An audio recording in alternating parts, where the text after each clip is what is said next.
Boa noite, irmãos, amigos.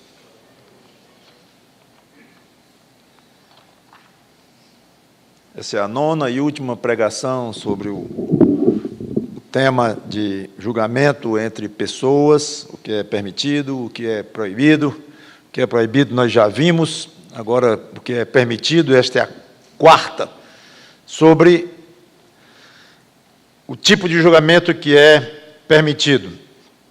Vimos que é permitido julgar pela reta justiça. Já explicamos o sentido dessas duas palavras utilizadas pelo próprio Senhor Jesus Cristo. Vimos que é permitido julgar pessoas por ações erradas. Vimos que é permitido julgar como igreja procedimentos não tratados diretamente pela Bíblia.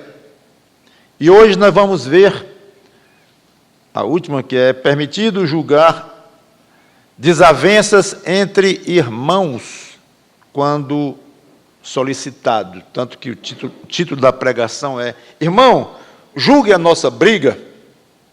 É o sentido aqui. Vou basear praticamente tudo em cima de um texto, embora não vai ser uma mensagem textual de explicar esse texto em detalhes. Vai ter um momento que eu vou falar rapidamente e continuar, porque eu não quero sair do foco, que é essa questão de julgamento. Reconheço que este é um aspecto muito particular na questão de julgamento, e que pode até apenas raramente acontecer de dois irmãos numa mesma igreja, ou de igrejas diferentes, mas dois irmãos em Cristo, se desentendendo por algum motivo, em colisão, em desentendimento, e como fazer para resolver esta briga, esse impasse entre dois irmãos. Mas dedicar uma pregação de domingo à noite inteira a esse ponto tão particular, que não se vê o tempo todo acontecendo, sim, achei que valia a pena, porque, na realidade, quando Paulo traça o rumo do que fazer, ele ensina muitas lições valiosas para nós, conceituais. Então, eu achei que iria enriquecer bastante nosso conhecimento bíblico, não só na parte teórica, mas coisas que estão preditas, que vão acontecer no futuro com os crentes, parte prática. Então, eu acho que vale a pena dedicar uma pregação para este assunto. Um irmão que é solicitado a resolver uma querela, uma briga entre dois irmãos, tem plena autoridade e autorização das Escrituras, e esse deve ser o caminho, na realidade. É interessante a passagem. Primeira carta aos Coríntios, capítulo 6.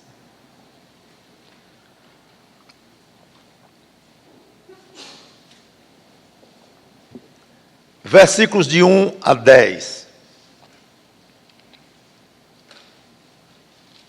Primeira carta de Paulo aos Coríntios, capítulo 6, versículos de 1 a 10. Aliás, a 9, 10, por aí. Aventura-se algum de vós, tendo questão contra outro, a submetê-lo a juízo?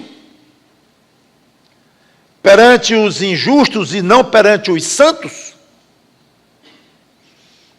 Ou não sabeis que os santos hão de julgar o mundo? Olha o peso dessa afirmação. Ora, se o mundo deverá ser julgado por vós, sois acaso indignos de julgar as coisas mínimas? Não sabeis que havemos de julgar os próprios anjos? Olha o peso desta afirmação. Quanto mais as coisas desta vida.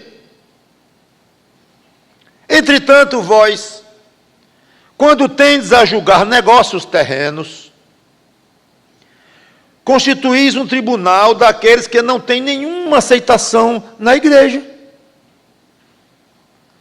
Para a vergonha vô-lo digo. Não há porventura nem ao menos um sábio entre vós que possa julgar no meio da irmandade? Mas irá um irmão a juízo contra outro irmão, e isto perante incrédulos? O só existir entre vós demandas já é completa derrota para vós. Porque não sofreis antes a injustiça? Porque não sofreis antes o dano? Mas vós mesmos fazeis a injustiça e fazeis o dano, e isto aos próprios irmãos. Ou, não sabeis que os injustos não herdarão o reino de Deus? Não vos enganeis, nem impuros, nem idólatras, nem adúlteros, nem afeminados, nem sodomitas, nem ladrões, nem avarentos, nem bêbados, nem maldizentes, nem roubadores herdarão o reino de Deus. Tais fostes alguns de vós, mas vós vos lavastes, fostes santificados, fostes justificados no nome do Senhor Jesus Cristo e no Espírito do nosso Deus. Vamos orar. Obrigado, Senhor Deus, por esta passagem à nossa frente, que trata de assuntos não agradáveis, no caso de brigas entre irmãos, discussões, impasses, e como resolvê-los. Mas é muito, muito significativo o fato de que teu apóstolo, inspirado pelo teu Santo Espírito, deu vários motivos para justificar o rumo ou rumos que ele deu como alternativa, a solução bíblica. Ah, se toda a igreja corresse para as Escrituras, para seguir na prática, no dia a dia, certos procedimentos, como fazer, como agir, como deixar de agir. Como é prática a Bíblia? E que teu Espírito Santo nos dirige os membros desta igreja a sempre correrem para as Escrituras, para as pequenas e grandes soluções das suas vidas. E assim faça esta igreja em termos coletivos, como o corpo de Cristo. É em nome dele, o cabeça, que nós pedimos e agradecemos. Amém. A igreja de Corinto era muito problemática. E entre as muitas dificuldades que essa igreja encontrava, havia mais essa. O de irmãos com questões contra irmãos. E uns estarem levando outros para a justiça. Paulo, então, condena o procedimento com linguagem forte e se mostra inconformado. Por que não leva o assunto para ser julgado perante os santos? Ou seja, os crentes. Aqui é a mesma coisa. Podemos imaginar alguém dizendo, ora, apóstolo Paulo, os crentes não têm competência para isso. E ele diria, o quê? Quem disse? Ou pelo menos não encontraríamos crentes habilitados para julgar questões. Quem disse isto? Ele diria, com certeza. Nos versículos 2 e 3, ele faz uma revelação fantástica. Os crentes, os santos, vão julgar o mundo. Como eu disse, se fosse uma pregação expositiva em que eu iria mergulhar fundo no texto, nós iríamos examinar a base bíblica para Paulo dizer isso. Tem pouca base bíblica. Deixa eu dizer de outra forma. Tem muita base bíblica, mas esta base está fundamentada em poucas passagens, é isso que eu quero dizer. O Senhor Jesus Cristo disse para os seus discípulos que eles iriam julgar as 12 tribos de Israel. Há uma discussão se ali são só os apóstolos ou são os discípulos, quais discípulos. Então, não vou entrar nisto. Em Apocalipse, Jesus fala para os crentes, de uma maneira geral, que eles vão sentar no trono de Jesus, com ele. Jesus, quando fala em sentar em trono, dá ideia de julgamento. E poderia aprofundar um pouco mais isto, que não vou. Ele foi adiante, quando disse que os crentes vão julgar até mesmo os anjos. Aí há uma discussãozinha, são anjos caídos, os demônios, aos quais Pedro se refere, em 2 Pedro 2 e 4, Judas se refere, em Judas 6, que anjos que caíram estão reservados para juízo, ou seja, julgamento, que é o assunto. Então, é isto o que Paulo quer dizer aqui. Ou o assunto não são demônios, julgamento de demônios, que eles vão ser julgados, mas não é o que ele quer dizer aqui, Paulo, mas é julgamento de anjos, anjos fiéis a Deus, mas que poderão ser julgados de uma maneira diferente do julgamento dos homens, envolvendo o pecado, coisa assim, salvação em Cristo. Não é o caso com anjos, com os anjos de Deus, os anjos fiéis a Deus. Então, eu teria que investir muito tempo na pregação para detalhar isto, e não vou, porque eu quero expor o texto dentro do contexto de julgamento, que é o nosso assunto aqui, o nosso tema. Mas a conclusão que Paulo faz é de uma lógica perfeita.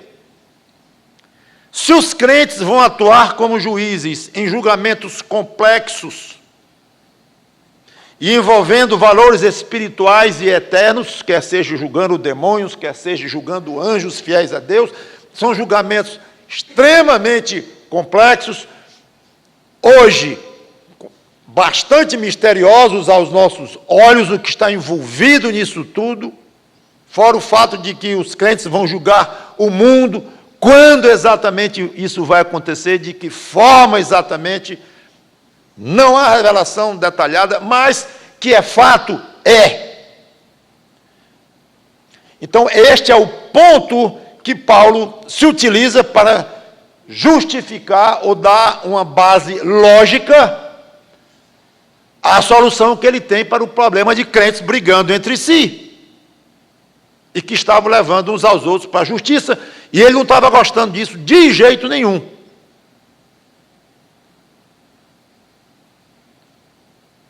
Então, o que ele quer dizer é: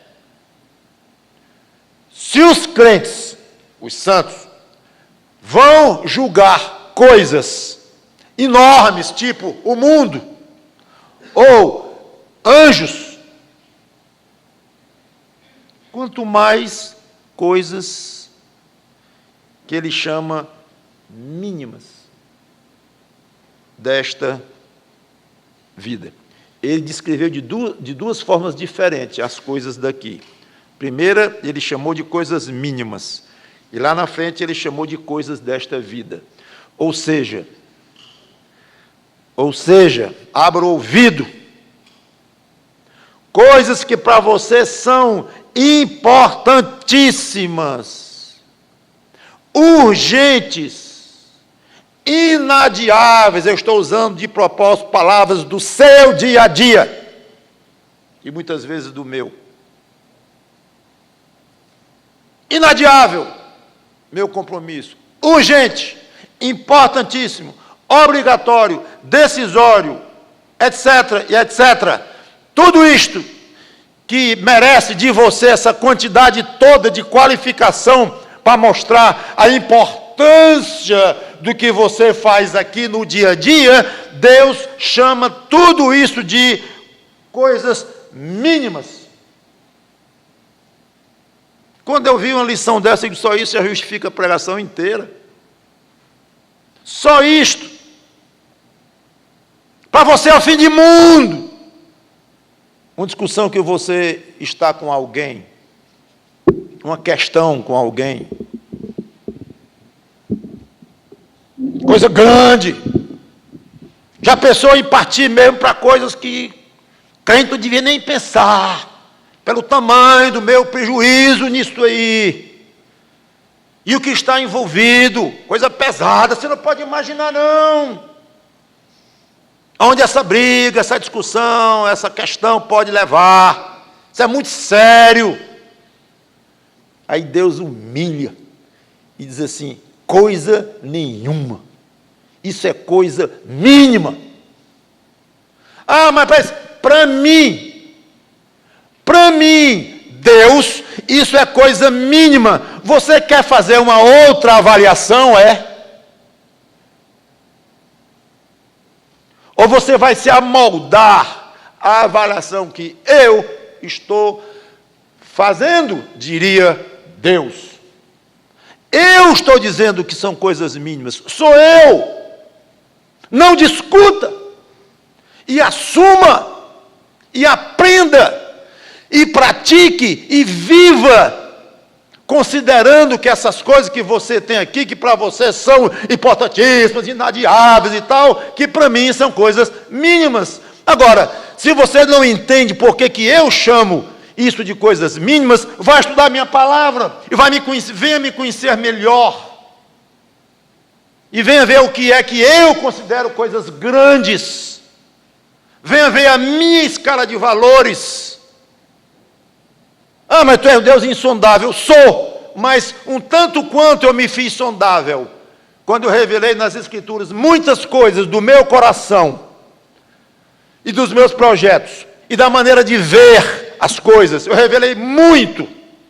Você não sabe 2%? Ou 5%? E os que sabem, talvez decorado como um papagaio, você já mergulhou, e já aprofundou, e já leu, e já meditou, quebrou sua cabeça. Como você quebra a sua cabeça para coisas mínimas desta vida, você tem quebrado a cabeça para entender os meus padrões, e entender por que eu digo que as coisas daqui são mínimas. Você acha que eu estou brincando com as palavras, Você acha que eu estou desprezando a sua vida, Não. Desprezando a sua vida, meu filho morreu por você, eu enviei meu filho para morrer por você. Você que não entende a própria vida, você que faz mal a si próprio, quando chama coisas mínimas de máximas. Você está invertendo tudo, e você acha que não paga um preço altíssimo por essa sua estultícia? Por essa sua inversão de valores? Você acha que isso sai de graça, que não tem um preço e que eu não lhe cobro isto, para você aprender, mas você é durinho. E você tem 5 anos de crente, 10 anos de crente, 15, 20, 30 anos de crente, e continua chamando as coisas dessa vida de importantes e inadiáveis. Que coisa! E eu dizendo que são mínimas, você não acredita não? Irmãos, isso é mais sério do que a gente pensa. Talvez lendo assim a passagem, é aquele perigo de ler a Bíblia todo ano, que tem que correr. Sou um pouquinho cismado com aquilo. Porque tem hora marcada para começar aquele texto, terminar ali, e tem uns que dizem, eu leio a Bíblia 2 vezes por ano, já vi gente se gabar porque lê a Bíblia 3 vezes, 4 vezes por ano. Eu digo, você está entendendo bem? Eu não digo, eu penso. Espero que sim. Porque não é a quantidade de vezes que você lê a Bíblia por ano, mas é a quantidade de texto que você entende, e de revelações que você entende e valoriza. Porque alguém passar por uma afirmação dessa aqui, uma dica dessa aqui, eu não gosto de dizer que é dica, mas de um sinal importantíssimo aqui, olhe bem, para Deus são coisas mínimas.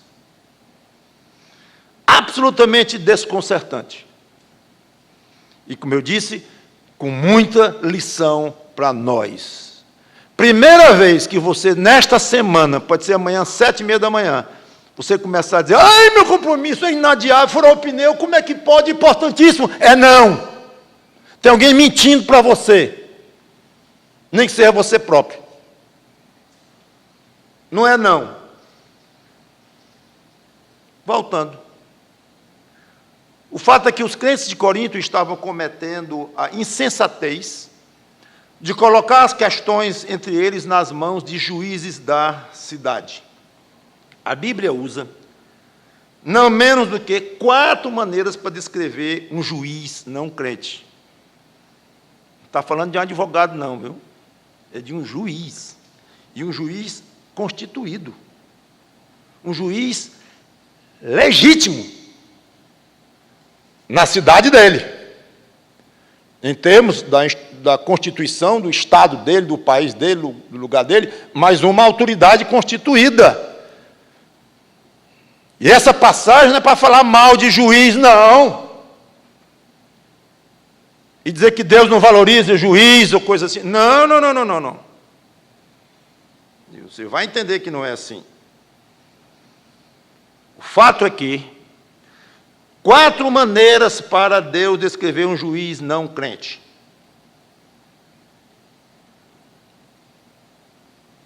Olha o ângulo de Deus, como ele vê. Primeiro, injustos. Agora, esse injusto aqui seria assim, não justificado. É o sentido técnico. Não está dizendo que todo juiz no mundo é injusto no sentido normal da palavra, que tem um caso aqui de um assalto, de um estupro, de um assassinato, coisa assim, e ele vai julgar e vai ser injusto. Vai ser injusto. Não comete um ato de justiça. Não é isto que está dizendo aqui. A palavra aqui, você notou, ela está em contraposição, e às vezes a Bíblia se explica quando ela usa 2 termos contrapostos. Ela esclarece o outro. Exemplo claro aqui. Ele colocou o contraste entre injusto e entre o quê? Versículo 1. Desculpa para mim, por favor. Injusto e o quê? Em contraste. Santos. Pronto. Então, injusto aqui está como não santo, não santificado pelo sangue de Cristo, não justificado pelo sangue de Cristo. É isso que significa aqui injusto. Não é a Bíblia dizendo, você vê como é fácil denegrir ou distorcer as Escrituras. A Bíblia diz que todo juiz no mundo é injusto. Olha lá em 1 Coríntios capítulo 6, versículo 1, está escrito lá. Veja se não está, o pior que está, mas não, está e não está. Porque não é isso que significa aqui o termo injusto, mas é teológico. A posição dele diante de Deus. Ok? Segundo, versículo 6, chamou o juiz de incrédulo. Não é crente? Incrédulo, certo. Sinônimo. Terceiro, versículo 9, a primeira parte. Não herdarão o reino de Deus, juízes não crentes. Sabe o que significa que alguém não vai herdar o reino de Deus? É que vai para o inferno. O ser humano criado por Deus, ele é eterno. Sim, está falando dos salvos, né? Não, estou falando de todos. Eterno? Mas não são só os salvos que vão gozar a eternidade.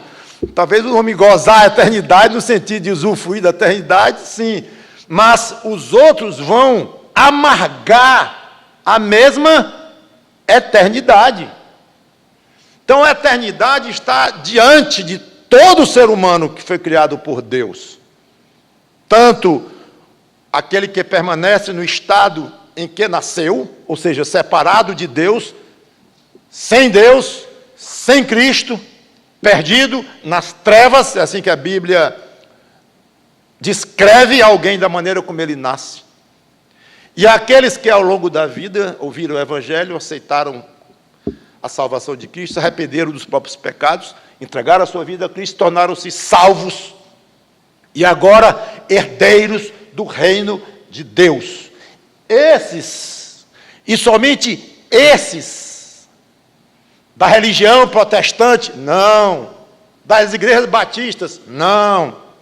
Não interessa a religião, não interessa a igreja.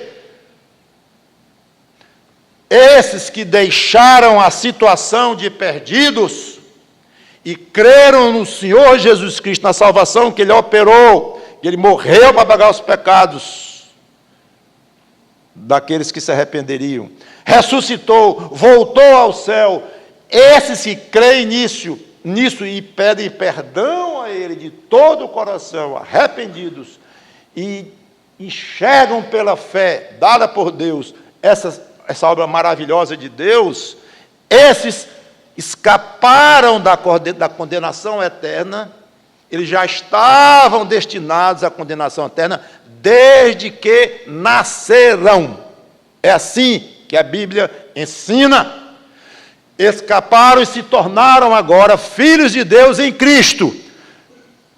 Esses, e somente esses, são os herdeiros do reino de Deus. Então Paulo diz assim: um juiz, ou um governador, um presidente, ou um funcionário qualquer, um gari, um pobre, um rico, seja o que for, que não conhece a justificação de Cristo, que não é crente em Jesus Cristo, não vai herdar o reino de Deus. Não é porque é um juiz, não.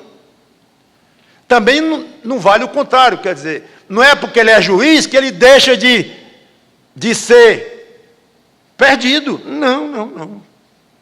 É isso aí. Não vai herdar o reino de Deus. Quarta forma de Paulo designar um juiz não crente. Não tem nenhuma aceitação na igreja. Muito interessante isso aqui. Mais uma vez, mostrando o peso da igreja diante de Deus. É impressionante como é nessas pregações que eu tenho falado sobre julgamento, mas como vez após vez, especialmente nas últimas, e tenho sido levado pelos próprios textos lidos e tudo, a mostrar, a enfatizar a importância da igreja, o poder que Cristo deu a uma igreja local. E, mais uma vez, estamos falando neste ponto. É impressionante. A expressão não tem nenhuma aceitação, 4 palavras. É uma no original, no grego. E significa, é uma palavra dupla, que é muito comum, de juntar uma palavra com a outra. E dá uma expressão, então, muito rica. Que significa ser sem importância. Ou ser como nada. Literalmente é isso que significa esta expressão que Paulo usou aqui. Então, ela talvez no original seja mais forte do que a tradução aqui, que já é forte. Não tem nenhuma aceitação na igreja, um juiz não crente. Já é forte. Aí Paulo parece que quer dizer mais ainda.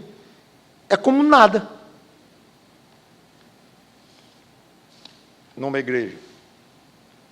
Importante dizer, não é que Paulo estava negando a autoridade de um juiz, inerente a um juiz, mas deixava claro que, não sendo crente no Senhor Jesus Cristo, no âmbito da igreja, no ambiente da igreja, dentro dos valores de uma igreja, não significa nada. É isso. Lá fora, autoridade reconhecida, manda prender, manda assaltar e tudo mais. Claro, se for o caso de utilizar um caso dentro de uma igreja ou de qualquer lugar, ele tem autoridade para isso. Mas não é o que Paulo está tratando disso. O que ele quer dizer é o seguinte: vocês estão pegando pessoas desqualificadas para resolverem casos entre 2 crentes. Então, para esse efeito, de um juiz não discípulo de Cristo resolver questões entre dois discípulos de Cristo. Para esse efeito, não interessa se o juiz tem aceitação nos tribunais, se conhece bem a lei, se são pessoas respeitadas na sociedade que podem e devem ser.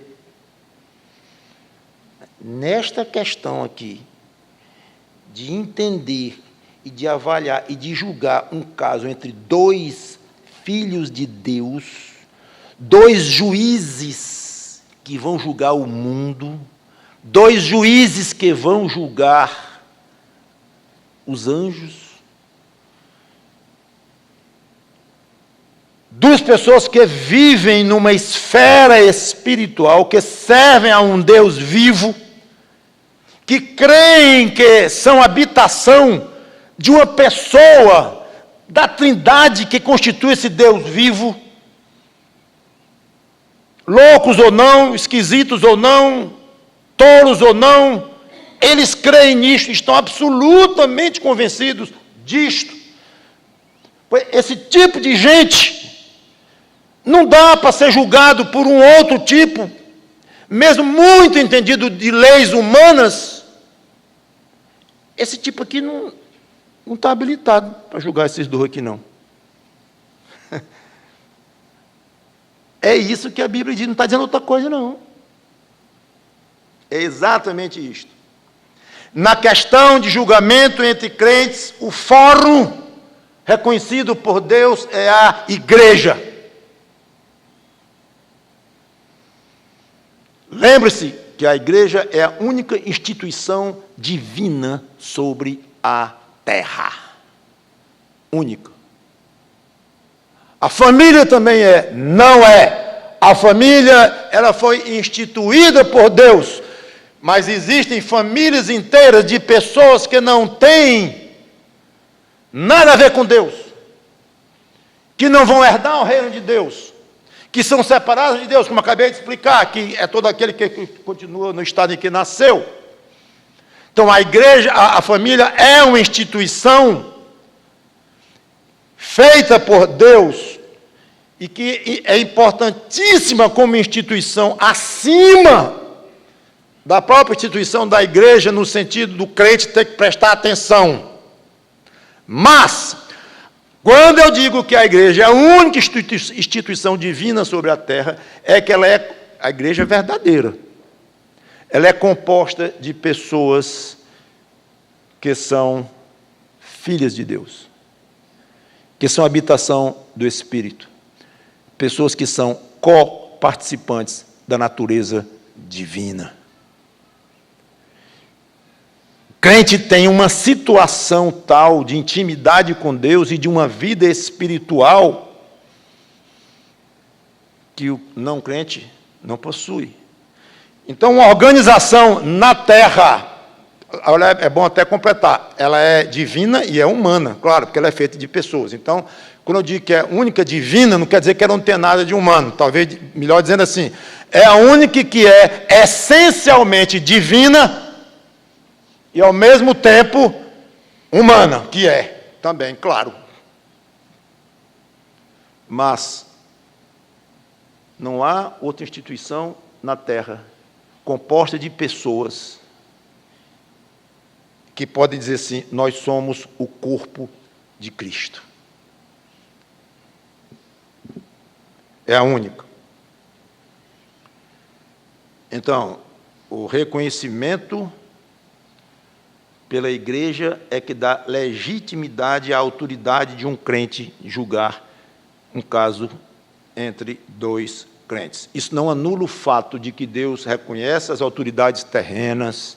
Romanos 13, manda que nós obedeçamos às autoridades terrenas, as respeitemos, honremos o rei, obedeçamos sempre que possível. Não anula nada, não tem nada, uma coisa não colide absolutamente com a outra. Ele não está desconsiderando o papel civil e de autoridade de um juiz, mas a qualificação para entender uma discussão entre dois filhos de Deus.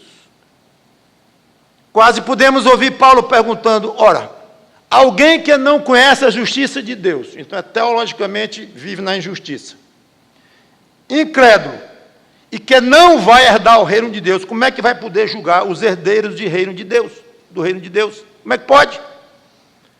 Como pode ter algum valor na igreja, nesse sentido? Simplesmente não tem. Então aqui há um exemplo excelente de que mesmo alguém sendo muito importante no mundo, lá fora, se não tem Cristo na sua vida, então não tem valor nenhum na igreja. Não termos de valores humanos, claro, nossos convidados sabem disto, são bem tratados, são considerados. Visitamos aqueles que pedem, e aconselhamos, e oramos pela conversão deles, óbvio. Então, quando a Bíblia fala que não tem importância na igreja, não é um valor humano, desprezando o aspecto humano da pessoa. Não é isto. Devemos amar a todos, ser compassivos com todos. A Bíblia está cheia de passagens assim. É um dos fundamentos do cristianismo, claro. Então, uma passagem dessa não está absolutamente anulando essas verdades. Está apontando para uma circunstância muito específica. Então, não tem valor na igreja como autoridade para julgamento das coisas espirituais. E Deus encara a briga entre dois crentes como uma coisa que tem um tanto quanto de espiritual aí dentro. Porque são dois filhos de Deus, infelizmente, brigando. Não era nem para ter, né? E ele vai dizer isso aqui, já, já. Aí vem a repreensão dura, versículo 5. Vergonha! Para vergonha vou-lo digo. Palavra forte. Paulo estava aqui constrangido. Tanta coisa boa que eu tenho para falar para vocês, tantas coisas bonitas para dizer, eu tenho que estar aqui falando de briga. Mas fazer o quê? Vocês estão brigando? E onde houver gente neste mundo mesmo, pessoas salvas, vai ter briga, porque tem a carne que ainda atrapalha, as paixões carnais. Então, lá está Paulo, inspirado pelo Espírito Santo de Deus, poderíamos dizer, lá está o próprio Deus legislando aqui e deixando uma parte das Escrituras para orientação sobre briga entre dois irmãos. E ele está dizendo aqui que é uma vergonha. Quando a Bíblia condena um procedimento errado, geralmente ela apresenta uma solução. Fique atento. Fique atento. Às vezes o crente é muito preocupado em saber se é proibido isso, se é proibido aquilo. Pastor, isso é pecado? Pastor, aquilo é pecado? Ótimo que você se preocupe em saber se alguma coisa não é boa e é pecado, coisa assim. Mas, por favor, dê tanta atenção à solução que a Bíblia dá para aquele problema, ou para aquela dificuldade que você está perguntando se é pecado. Vá atrás da solução, não fique só preocupado. Isso aqui eu não posso, isso aqui não pode. E o que é que você pode? E qual é a solução para agir de uma maneira aceitável a Deus? Porque a maneira que você está fazendo ou vivendo você está descobrindo que não é aceitável a Deus, pela sua consciência, pela palavra de Deus. E você fica, isso aqui não está bom não. Ótimo que você chega a essa conclusão. Mas não pare aí não. O que fazer? Pois bem, aqui ela diz, procedimento errado, submeter a um incrédulo problemas entre crentes. Solução. Na realidade, há dois níveis de solução. Se um não funcionar, entra o outro. Vocês vão ver que a ideia de colocar um crente para ser o julgador entre os dois que estão brigando, isso já é uma alternativa de alguma coisa que não funcionou, que foi a primeira solução. Sofra a injustiça. Aí aqui começa a apertar para nós. Versículos 7 e 8. O só existir entre vós demandas já é completa derrota para vocês. Só ter brigas já é uma pena. Por que não sofreis antes a injustiça? Por que não sofreis antes o dano? Mas vós mesmos fazeis a injustiça e fazeis o dano, e isto aos próprios irmãos. Primeira solução, sofra a injustiça. Que injustiça? Quando dois se desentendem, obviamente, na raiz do desentendimento está que você acha que está certo e o outro está errado. O outro quer de você uma coisa que não é justa. Então você diz, não dou, ou não faço, ou não pago, ou sei lá o quê. Não faço. Isso não é razoável. É. Não é. Nasce a briga. Então, o que Paulo está dizendo é o seguinte: se um ceder, ele vai achar que está sendo prejudicado, sofrendo injustiça. É tanto que você me deve, mas não é tanto, rapaz, eu juro, não tem, é tanto. Não é tanto, não é 500, é 300, é 500, é 300. É injustiça eu te pagar os 500, porque eu só devo 300. Aí Paulo diz, pague os 500. É isso que ele diz, quando fala, sofra a injustiça que você está achando que o outro está lhe impondo. Paulo não entra no mérito para saber se o outro está realmente impondo uma injustiça ou não. Porque numa briga, às vezes um tem razão, às vezes o outro não tem razão, às vezes os dois estão sem razão em algum ponto, varia. E Paulo não entra no mérito. É como se ele já assumisse que você tem razão e o outro está querendo uma injustiça para você. Ele diz, pois aceite a injustiça do outro. É injustiça? É, porque eu não devo 500 não, certo. É injustiça? É, pois pague o que ele diz que é. É assim. Atitude totalmente afinada com o Mestre, com o Senhor Jesus Cristo, na passagem difícil, misteriosa, às vezes mal compreendida, mas eu vou ler, em Mateus 5, 38 a 42, uma passagem muito enigmática e muito forte. Mas é evidente que Paulo está perfeitamente afinado com esta recomendação, esta ordem, esse princípio aqui estabelecido pelo próprio Jesus Cristo. Mateus 5, 38 a 41, passagem conhecidíssima e muito pouco, e incompreendidíssima. Há duas coisas. Ouvistes que foi dito olho por olho, dente por dente. Eu, porém, vos digo, não resistais ao perverso, mas a qualquer um que te ferir na face direita, volta-lhe também à esquerda, ou à outra. E ao que quer demandar contigo e tirar-te a túnica, deixa-lhe também a capa. Se alguém te obrigar a andar 1 milha, vai com ele 2. Dá a quem te pede, e não voltes as costas ao que deseja que lhe emprestes.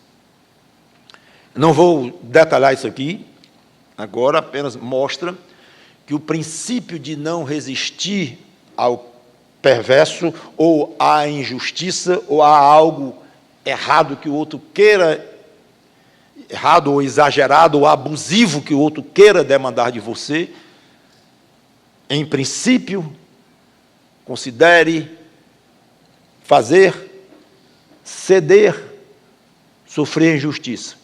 Mesmo princípio. Se um deles agir assim, o que acontece? É 500, é 300, é 500, é 300, está aqui os 500. O que aconteceu com a briga? Cessou. Imediatamente. Cadê a necessidade do juiz? De dentro, de fora, de qualquer lugar, lá do tribunal, de dentro da igreja, acabou. Paulo é duro aqui quando diz aqui assim, se vocês não cederem isso já é uma derrota. É isso que ele quer dizer aqui. E mais, é como você fazer uma injustiça com o irmão, não ceder à injustiça que ele quer fazer com você. É um pouco esquisito isto, talvez um pouco difícil. O outro quer fazer com você algo que você acha injusto. Aí Paulo diz assim, pois ceda à injustiça dele. Cedo não. Pois você está fazendo uma injustiça com ele, não ceder à injustiça dele. Porque o correto, o bom exemplo, o ideal como crente em Jesus Cristo é você dar a ele uma demonstração belíssima de comportamento cristão. Você dá um show, você mostra o que é uma atitude, aí você age de uma maneira mesquinha, tão mesquinha quanto o outro. Mas não é mesquinha, eu querer o meu, só dar 300, que não é 500. Eu não quero entrar no mérito. Eu quero dizer o seguinte, parem de brigar. Ceda, não cedo. Ceda, não cedo. Pois isso é uma injustiça com o irmão. Mas é ele que está fazendo a injustiça comigo, aos meus olhos. Não interessa. Se está fazendo 10 injustiças com você, você está fazendo uma com ele. Porque a atitude correta que você tem para fazer, nobre, que vai acumular brasa na cabeça dele e vai desconcertá-lo, e vai humilhá-lo num certo sentido, e vai lhe fazer muito parecido com o Senhor Jesus Cristo, a atitude correta é, eu cedo à injustiça que ele está me fazendo. Muito interessante. Sofra a injustiça, sofra o dano. É como se você causasse um dano ao irmão, se você não aceitar o dano que ele quer lhe causar. É um jogo de palavras interessante, mas é muito mais do que um jogo de palavras, isso é fato. Espero que vocês estejam compreendendo e que eu não tenha complicado muito, mas eu fiz tudo para explicar como eu podia. O que eu digo é o seguinte, está longe do nosso proceder diário. Longe. Não é? Isso aqui encabula a gente. Cristo espera de nós um padrão tão elevado de atitude. Mas pastor, ele está me levando 200. Aí Paulo diz, eu vou ter que dizer de novo que isso é mínimo. Mínimo! O senhor sabe que custa 200 para mim. Aliás, não é 200 não, é 100 mil. O problema é que ele está cobrando 120. É 20 mil que está em jogo. O senhor sabe o que é isso aí, é mínimo. É o que a Bíblia ensina. Agora, uma pregação desta humilha a nós todos. Não escapa nenhum. Talvez, eu não quero ser injusto com aqueles que agem desta forma. São muito poucos, certamente, mas há graus. Há graus. Tem aquele crente carnal que é pior do que descrente, em termos de atitude. Tem aqueles que são elegantes em muitas coisas, mas estão longe desse padrão. Então, tem variações, 1000 variações. Mas eu creio que, de uma maneira ou de outra, pega nós todos. Não escapa nenhum. Então, fica a... Vou continuar, tem uma coisa muito interessante ainda antes de terminar, mas fica o desafio. Senhor, me ajuda a aumentar o nível da minha visão espiritual. Me ajuda a entender que este carro aqui, que eu estou comprando em 4 anos, com juros, não sei o quê, a luta danada. E o camarada bateu ontem, e ele não tem razão, está mentindo, contratou um advogado desonesto e tal. Senhor, eu não consigo enxergar isso como uma coisa mínima. Não consigo. Mas a tua palavra diz que é. Por favor, em nome de Cristo, que teu Espírito Santo me convença que é mesmo, Mínimo.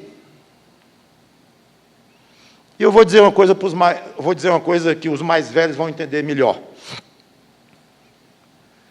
Quando a gente olha para trás, problemas que eram enormes, quando a gente olha hoje e diz, mas rapaz, eu quase morro por aquilo, como é que pode? Passou, eu nem notei que passou direito, consegui, Deus me ajudou. Pedi tantas noites com ele, briguei com a mulher, briguei com as pessoas, e isso, uma confusão que eu fiz tão grande. Passou. Hoje não viram história de 30 segundos. Aquilo na minha vida era um negócio enorme, tudo. Quantas e quantas vezes alguém que já com uma certa idade pode olhar para trás, talvez até você, um jovem de 30 anos, olhar um problemão, quando você tinha 12, você olha assim, não era tão grande. Então, essa é uma maneira de ajudar. Maneira de ajudar. Mas, na realidade, às vezes, parece impossível mesmo. Impossível pela nossa simples lógica se convencer de que uma coisa tão grande para mim é mínimo. Até um exame que deu positivo. O teste. Não dá para considerar mínimo. E Deus diz, é mínimo. É mínimo. Então, a grande lição que eu tiro deste texto, deste caso aqui que Paulo traz, é este aí. Muito bem, vamos para frente. Primeira solução, brigando dois crentes, primeira solução que eu estou dando, Deus dizendo, sofro dano, sofro a injustiça. Pronto. Pastor, Senhor Deus, é uma vergonha, mas eu não consigo, não. Sofrer esse dano, eu não consigo, não. É demais para mim, não dá. Eu vou ficar com ódio dele o resto da minha vida, eu sou pequeno mesmo, sou imperfeito. Não dá. Sou agarrado com dinheiro mesmo e acho que vou morrer sem esse dinheiro. Não dá. Eu gosto da justiça, gosto das coisas justas, não abro mão, não é questão do dinheiro, é questão de princípio. Eu não abro. Então, Senhor, vou ceder, não. Como é a tua orientação, não vou ceder. Já que eu não vou ceder, eu vou partir para uma segunda solução. Ou então Deus diz, tem a segunda solução, se você não vai ceder, que é o ideal. Um sábio entre vós que possa julgar no meio da irmandade. Versículo 5. Duas condições para esse juiz particular aqui que Paulo colocou. Primeira, ser crente. Por quê? Claro, porque ele diz entre vós. Entre vós. Ou seja, alguém que é justificado, aceito pela igreja, herdeiro do reino de Deus. Primeira condição, um crente. Sabidamente conhecido como alguém crente. Segundo, ser sábio.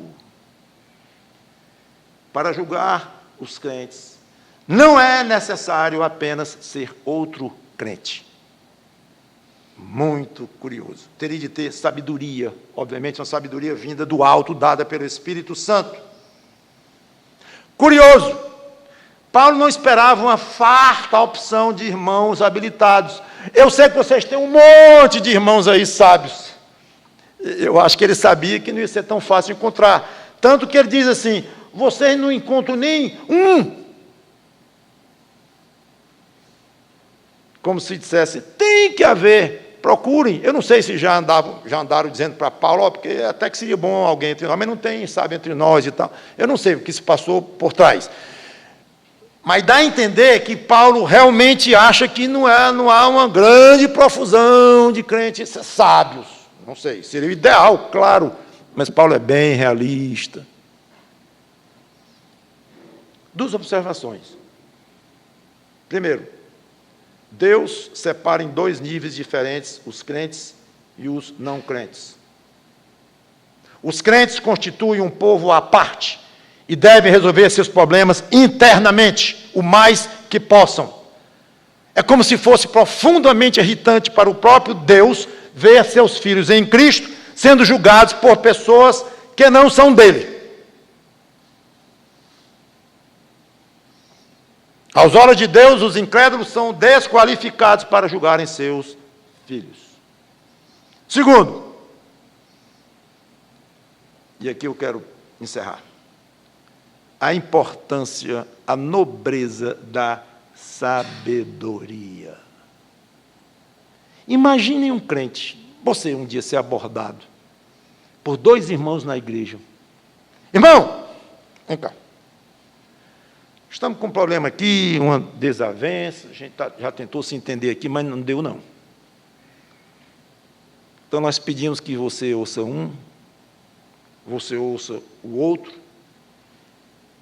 e nós temos segurança, tranquilidade, que você tem sabedoria para aceitarmos o que você decidir. Você julga a nossa causa. Mas eu não sou advogado. Nós não perguntamos. Eu sei que o irmão trabalha em construção, é carpinteiro, é marceneiro, é pintor. Não, eu sei que o irmão trabalha num caixa de um banco, eu sei que não tem nada a ver com ele. Eu sei disso. Mas e daí? Nós queremos do irmão só sabedoria para julgar o nosso caso. E a gente aceita. Já pensaram o tamanho da honra deste irmão? Ô, irmã, o privilégio. Mas Deus não me deu esse dom. Sabedoria não é dom. Que Ele dá a quem quer. Claro que Ele dá sabedoria a quem quer. Mas o que eu quero diferenciar nesse sentido é que Ele diz assim: peça sabedoria, Tiago 1,5. Quem quer sabedoria, peça, peça, peça, que eu dou. É um dom, no sentido que Deus dá, mas há algo de diferente com a sabedoria, quando a Bíblia insiste tanto para pedir, pedir, pedir a sabedoria. E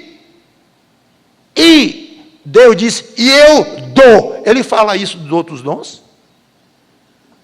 Dizendo que os dons, o Espírito dá a quem quer, distribui da maneira como Ele quer, de acordo com a vontade dEle e tal, e fica por aí mesmo.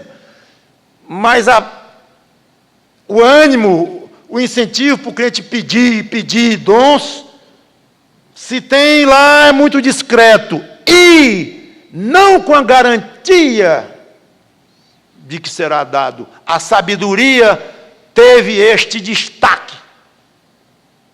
É assim que eu encaro para a minha própria vida.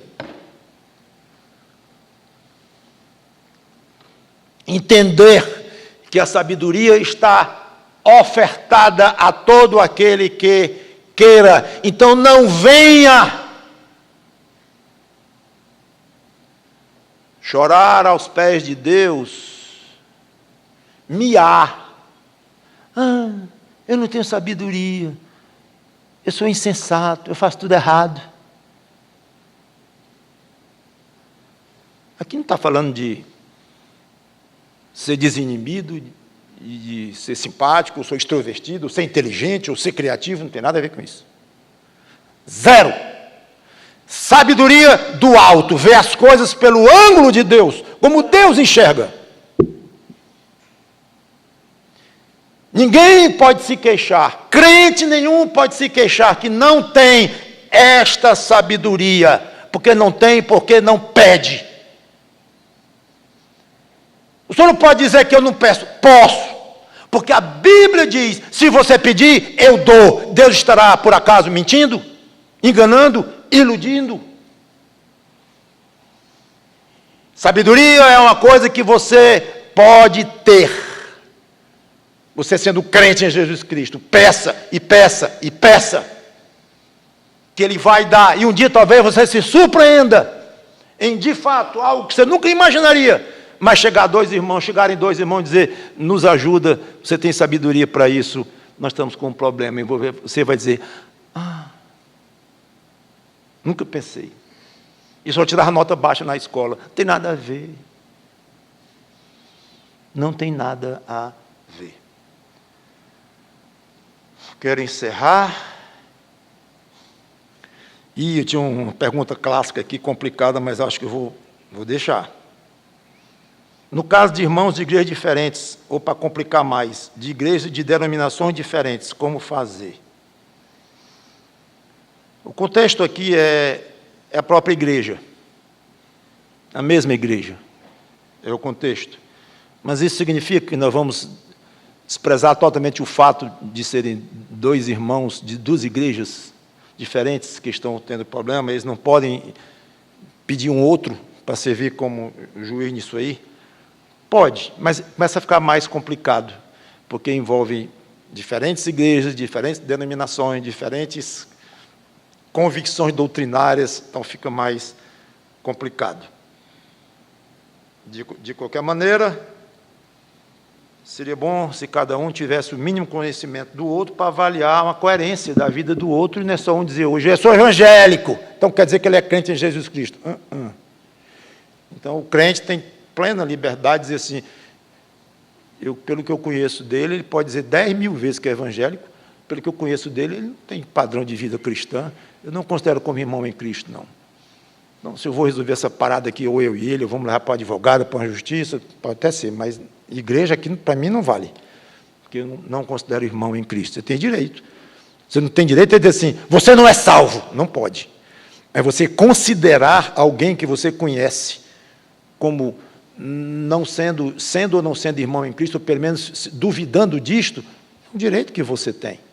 E uma obrigação do outro, de viver de uma maneira tal que ninguém fique com essa dúvida sobre a própria vida. Há de se ver se as igrejas que pertencem, comungam da mesma doutrina. Já imaginaram? Chegar um entre nós e dizer assim, eu tive uma revelação ontem à noite que... Pode parar.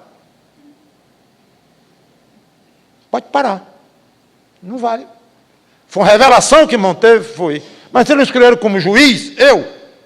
Pois o juiz aqui está dizendo que Deus apareceu para mim de noite, 3h30 da manhã, e para, se eu fosse uma das partes litigantes, esse juiz estava desqualificado, porque eu não creio.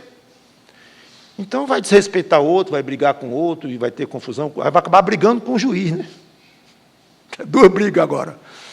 Então, tem que ter sabedoria para saber equacionar essas coisas e aplicar. Mas, não é porque às vezes é complicado, que a gente deixa de fazer e seguir pelos caminhos que devemos. Encerrando toda a série, que Deus nos ajude nessa questão dificílima de julgar pessoas. Nunca mais diga, espero. Se você disser, eu acho que eu vou dizer, perdi meu tempo. Se você disser. Pois é, porque você sabe que ninguém pode julgar o outro, né? Ou, se eu visse aqui de algum crente aqui da igreja, eu vou ficar arrasado. Porque eu investi tantas horas para mostrar que tem situações em que você não só pode, mas deve julgar o outro. E você continua dizendo essa afirmação que não tem base bíblica nenhuma, ninguém é para julgar ninguém. Calma. Quem agora, se eu ver aqui dizendo, não, isso aqui eu não vou julgar não, porque isso é errado.